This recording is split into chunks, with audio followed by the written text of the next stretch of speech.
Hey there, my name is Lockie. This is Coast Watch Football, your home for all things A-Leagues and Australian football. And we are not too far away from the kickoff of the 2022-23 A-League men's campaign.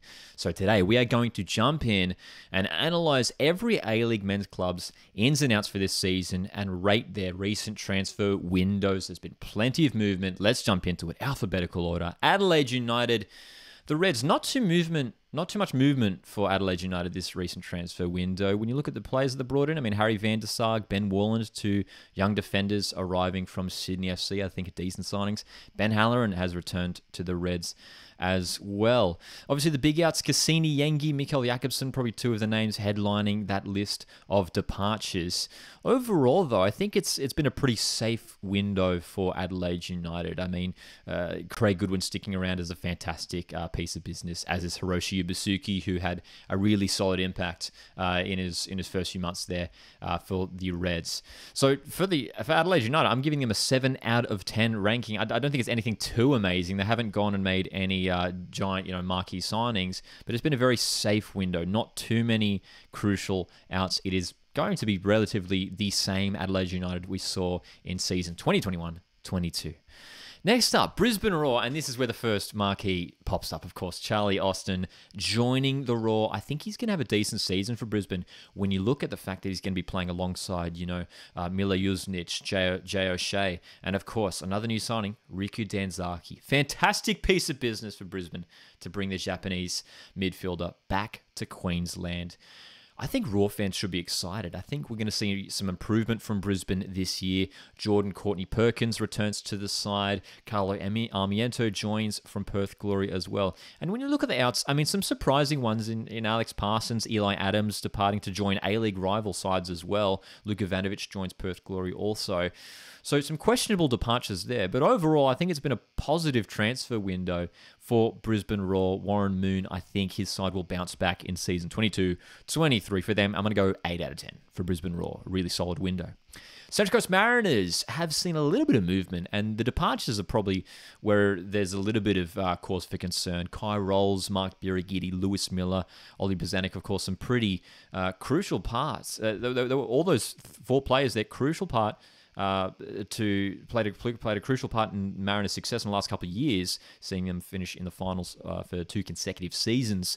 But the ins are exciting players too. I mean, you get the young players like Thomas Aquilina, Michael Roos, Sam Silvera has been looking very good in pre-season. Danny Vukovic, of course, returning to the club.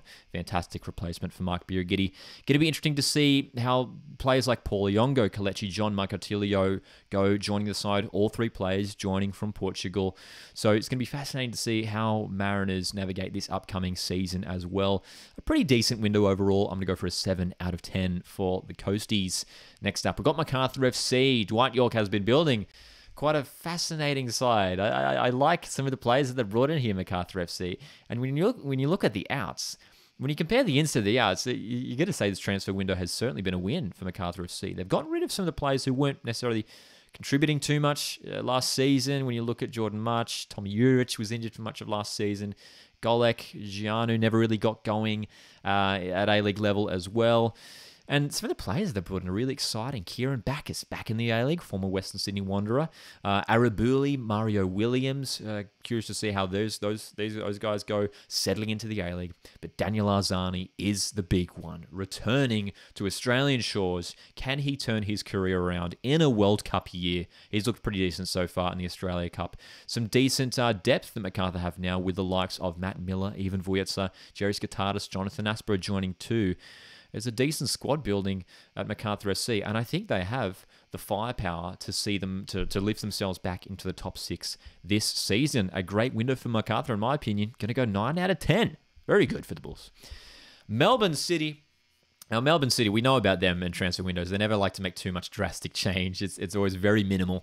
Callum Talbot, very smart piece of business to pick him up from Sydney FC. Melbourne City, they love doing that too. Melbourne City, they're very good at identifying some of the top youngsters in the A-League, and they'll go and pinch them. They've done that with Talbot. But interesting to see how Van der Ven, Thomas Lam, Valen Berisha, these guys go settling into this City squad. When you look at the outs, though, really the only major one is Connor Metcalf. He was the only guy out of all those outs, you probably include Carl Jenkinson, who was like sort of playing week in, week out. Connor Metcalf, he was probably the one. you could probably argue Roston Griffiths is another big departure as well. When you look at the quality and experience that those imports bring to this side, I think this is a win for Melbourne City. They haven't, again, it hasn't been too drastic. It hasn't been much crazy change.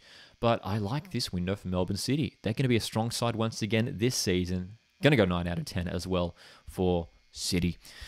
Time to talk about Melbourne Victory, though, because it's maybe not as impressive, which I don't know if is a controversial opinion, and I could be proven wrong. I mean, Tony Popovich is the master coach.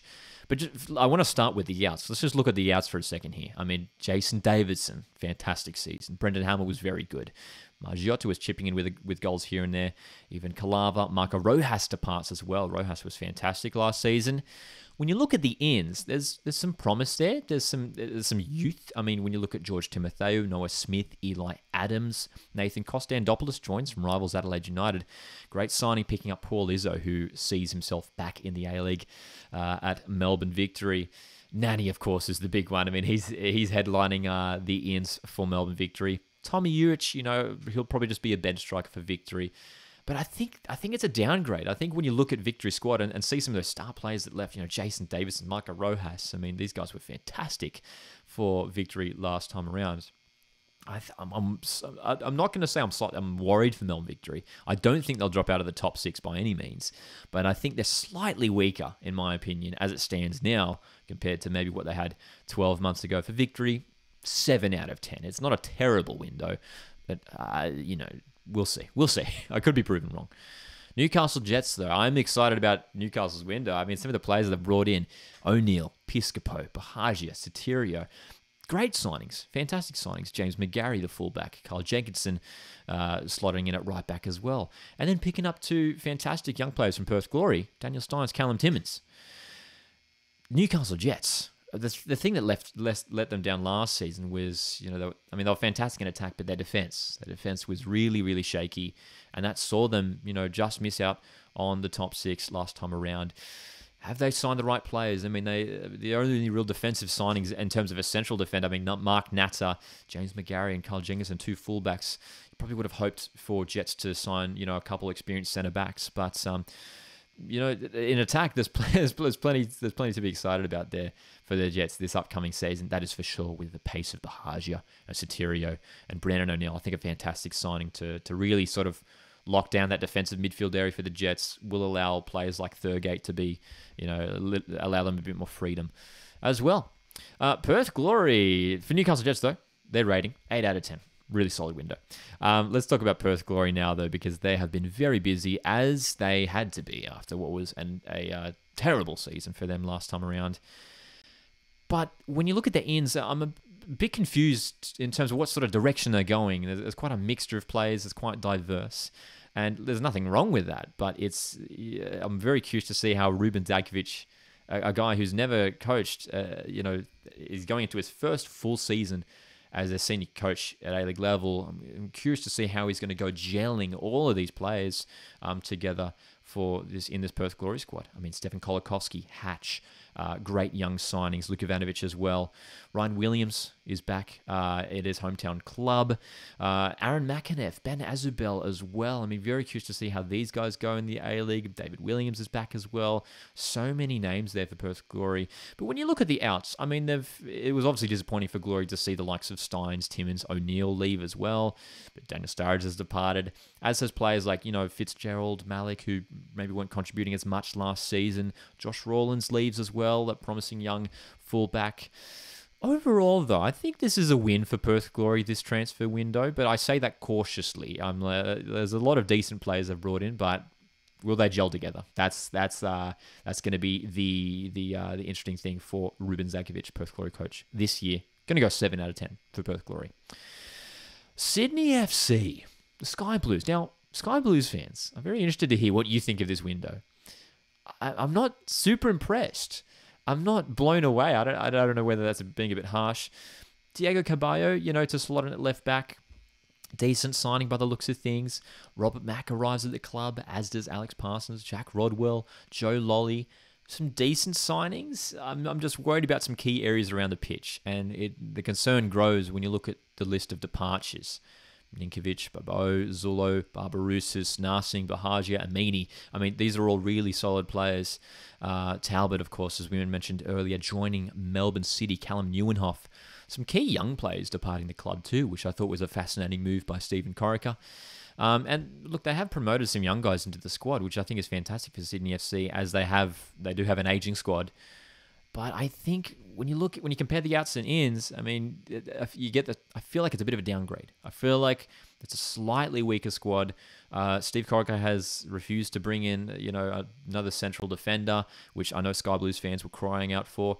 Maybe Jack Rodwell slots into defence there. I think he operates better as a defensive midfielder, in my opinion. Sydney FC, 6 out of 10 for me. I think they could have done better, especially when you look at some of the recruitment their rivals have done. Wellington Phoenix, very pragmatic in their approach, as always. Wellington Phoenix, Ufuk Talay, I think is very smart with his signings and pinpoints weaknesses in his squad and finds the players to fill those gaps. Steven Ugarkovic, Barbarousis, Moragas, from all players from A-League rivals, joining the club. Great signings. Curious to see how the three European players, European and South American players go as well. We've got Kraev, Sass, and Zawada joining the club to replace, Josh Luterio, Ren Episcopo, Sandoval. That's sort of an attacking trio that's arriving at the club. A lot of responsibility are going to fall on those guys' shoulders to ensure that, Wellington Phoenix are going to need those guys to be firing if they're going to finish in the top 6 once again this season. Sandoval, Piscopo, fantastic players, hard to replace. Overall for Wellington Phoenix, though, I think it's a pretty safe window, 7 out of 10. Western Sydney Wanderers, my goodness me, we could do a whole video on talking about Western Sydney Wanderers and their recent transfer window. So many players have left. So many players have joined. Lawrence Thomas, fantastic. Some of the key ones I want to talk about here. I mean, Cassini Yengi, I think, could have a big season for Wanderers. Bazanik, great signing. Of course, Milos Ninkovic, Brandon Borello back in the A-League as well. And some of these players from overseas also who have joined the club. Going to be interesting to see how they go settling in. But so many players departing the club. And many of those players were underperforming last year, to be honest. So I think it makes sense to, see many of those names and the departures leave the club. Overall, though, I'm excited about this window for West Sydney Wanderers, which is the problem because they do it every year where they bring a list of fantastic players and they never quite live up to that hype. Is this the year the Wanderers finally break the trend? Mark Rudan has a big task ahead of him, gelling the squad together, but I think there's reason to be excited if you're a West Sydney Wanderers fan. And then last of all, Western United. I feel like in classic Western United fashion, just never do anything too drastic. And look, I mean, rightly so. I mean, they're reigning champions, of course. And when you look at the window they've had, I mean, they've lost Rennie Krins, Skatardis, Vujica. I mean, Rennie Krins probably the one who was, seeing the most game time last season. Skatardis a little bit as well. They brought in James Troisi, who I think still has a bit to offer to the A-League. Jacob Tratt, versatile defender. And Tongo Doumbia, interested to see how he goes, settling into the A-League. Of course, another player from overseas as well. But this is a great window for West United because they've managed to retain basically their championship squad. I mean, it really, really is impressive for West United. Diamanti, how many games will he play this upcoming season? We'll find out. But I think it's a really great window for West United. I'm going to go 9 out of 10. If anything, they've probably strengthened the squad just a little bit by bringing in some of those versatile players. What have you guys made of your team's recent transfer window? Let me know down in the comments. We'd love to get your thoughts. Join the conversation and make sure you stay subscribed to Coastwood Football for plenty of A-League content. My name is Lockie. This is Coastwood Football. I'll see you guys in the next one.